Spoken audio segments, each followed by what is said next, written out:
ሰላም እና ጤና በያላችሁበት ይሁንላችሁ ቤተሰቦች፣ እንኳን ወደ ኢትዮ ጤና ቻናል በሰላም መጣችሁ። በዛሬው ትምህርታችን ላይ እንደተለመደው አስገራሚና አስተማሪ ቪዲዮ ይዤላችሁ መጥቻለሁ። በጥሞና እስከ መጨረሻው ማዳመጥ ለህይወታችሁ የሚጠቅማችሁ ነገር ታገኙበታላችሁ። ከትህትና ጋር ቪዲዮ ላይክ በማድረግ ለሌሎች እህት ወንድሞቻችን እንዲደርስ ማድረጋችሁን አትርሱ።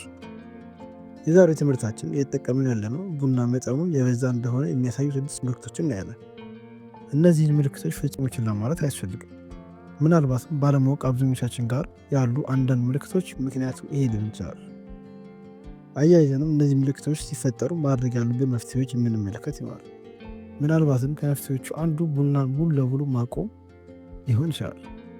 እያንዳንዱን የማብራራቸው ይሆናል። የመጀመሪያው ምልክት ከቁጥጥር ውጭ የሆነ እንቅልፍ እጦት ነው። ከመጠን ከፍ ያለ የቡና አጠቃቀም ለረጅም ሰዓታት የሚቆይ የአዶኒን ሞለኪውል መጠን መቀነስን ሊያስከትል ይችላል። አዶኒን ተብሎ የሚጠራው መልእክት አስተላላፊ ሞለኪውል ሲሆን ዋነኛ ስራው ሰውነታችን የሚገባውን እረፍት ማግኘት እንዲችል የእንቅልፍ ስርዓት ውስጥ እንድንገባ የሚረዳን መልእክተኛ ሞለኪውል ነው። መልእክተኛ ሞለኪውል አንጎላችን ውስጥ ለመጠራቀም ቀኑን በሙሉ የተለያየ ስርዓት ሲሰሩ የነበሩ የሰውነት ክፍሎችን ወደ እንቅልፍ ስርዓት ውስጥ እንዲገቡ አመቺ ስርዓትን ይፈጥራል።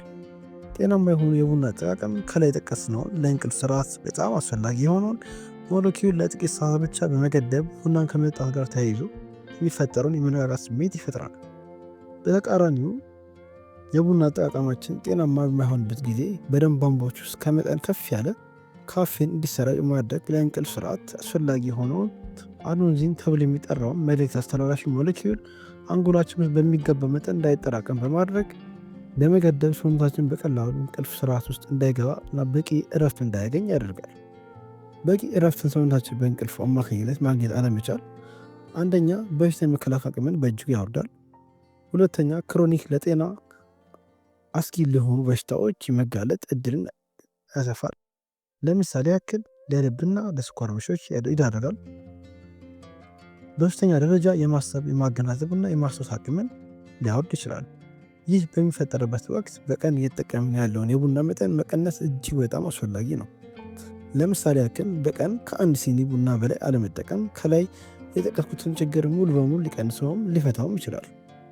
ሁለተኛ ፈጣን የልብ ምት የበዛ ቡናን ከመጠቀም ጋር ተያይዞ በደም ቧንቧዎች ውስጥ የካፌን መጠን ከፍ እያለ እና እየጨመረ በሚሰራጭበት ወቅት ማዕከላዊ ነርቭ ሲስተምን የነርቭ ስርዓትን በማነቃቃት የአድሬናሊን ሆርሞን መመረትን ሊጨምር ይችላል። ይህ አይነት ምልክት ቡና በመጠጣት ቁጥር የሚታዩና የሚከሰት ከሆነ ልብን በማድከም ለልብ በሽታ የመጋለጥ እድልን ሊያስከትልብን ይችላል። በዚህ ወቅት አንደኛ የምንጠቀመው ቡና መቀነስ መጠን ማውረድ ችግሩን ሙሉ በሙሉ ሊፈታ ይችላል። ሶስተኛ ጭንቀትና የመረበሽ ስሜት ከፍተኛ መጠን ያለው ቡና መጠቀም ይህን ምልክት የመፍጠር እድሉ አነስተኛ ቢሆንም ጥቂት የማይባሉ ሰዎች በቀን ውስጥ ብዙ ቡና ሲጠቀሙ ቡና ውስጥ ያለው ካፌን በደማችን ውስጥ የኮርቲሶል ሆርሞን ከፍ በማድረግ ጭንቀትና የመረበሽ ስሜትን ሊፈጥርባቸው ይችላል። አሁንም ይህን ምልክት የምታዩ ሰዎች በቀን የሚጠቀሙት የቡና መጠን መቀነስ አስፈላጊ ነው። አራተኛ የራስ ህመም ከመጠን ያለፈ የቡና አጠቃቀም በደም ቧንቧዎች ውስጥ ከፍ ያለ ካፌን ኬሚካል ሞለኪውል መሰራጨትን በማስከተል አያይዞ የኮርቲሶል ስትረስ ሆርሞን ተብሎ የሚጠራውን መጠኑ እንዲጨምር በማድረግ የራስ ህመምን ሊያስከትልብን ይችላል። አምስተኛ ከፍተኛ የደም ግፊት ከቁጥጥር ውጭ የሆነ የቡና አጠቃቀም በደም ቧንቧዎች ውስጥ ብዛት ያላቸው ካፌን ሞለኪውሎች እንዲሰራጩ በማድረግ የደም ቧንቧዎች ሊያጠቡብን ይችላሉ። የደም ቧንቧዎች በሚጠቡበት ጊዜ የኦክሲጅን ንጥረ ነገሮች እና ሌሎች ኬሚካሎች ተሸክሞ በውስጡ የሚዘዋወረውን ደም ለማለፍ ስለሚቸገር በጠበበ የደም ቧንቧዎች ውስጥ ለመዘዋወር የሚያደርገው ጥረት ከፍ ያለ ግፊትን በማስከተል ለከፍተኛ የደም ግፊት ሊያጋልጠን ይችላል። ከፍተኛ የደም ግፊት በእንዲህ አይነት ጊዜ በሚያጋጥምበት ወቅት የሚታዩ ምልክቶች መካከል የራስ ህመም እና ማዞር ዋነኞቹ ናቸው። ስድስተኛ ቡናን ከመጠን በላይ የሚኖረው የድካም ስሜት ቡና በባህሪው የድካም ስሜትን አያስከትልም። ነገር ግን የቡና አጠቃቀማችን ከመጠን ያለፈ በሚሆንበት ጊዜ የሆርሞን ስርዓት ላይ መልእክትን የሚያዘዋውሩ ሞለኪውሎች ላይ ጫናን በማሳደር ተቃራኒ ውጤትን ሊያስከትልብን ይችላል። ከሚያስከትላቸው ተቃራኒ ውጤቶች መካከል የድካም ስሜት አንዱ ነው። ከላይ የጠቀስኳቸው ምልክቶች የምታዩ ሰዎች የሚከተሉትን ጥንቃቄዎች ማድረግ በጣም አስፈላጊ ነው። አንደኛ በቀን ከአንድ ሲኒ በላይ ቡናን አለመጠቀም። ሁለተኛ የምትጠቀሙትን አንድ ሲኒ ምግብ ከበላችሁ በኋላ ቢያንስ ከአንድ ሰዓት በኋላ መጠቀም።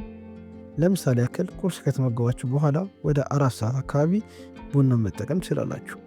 እነዚህ ከላይ የጠቀስናቸው መፍትሄዎች ምንም አይነት ለውጥን ካልሰጧችሁ ምናልባት ሙሉ በሙሉ መራቅ መፍትሄው ሊሆን ይችላል። የዛሬው ትምህርታችን ይህን ይመስላል። በቀጣይ የራስ ተማሪ ቪዲዮ እስከምንገናኝ ሰላም ሁኑ።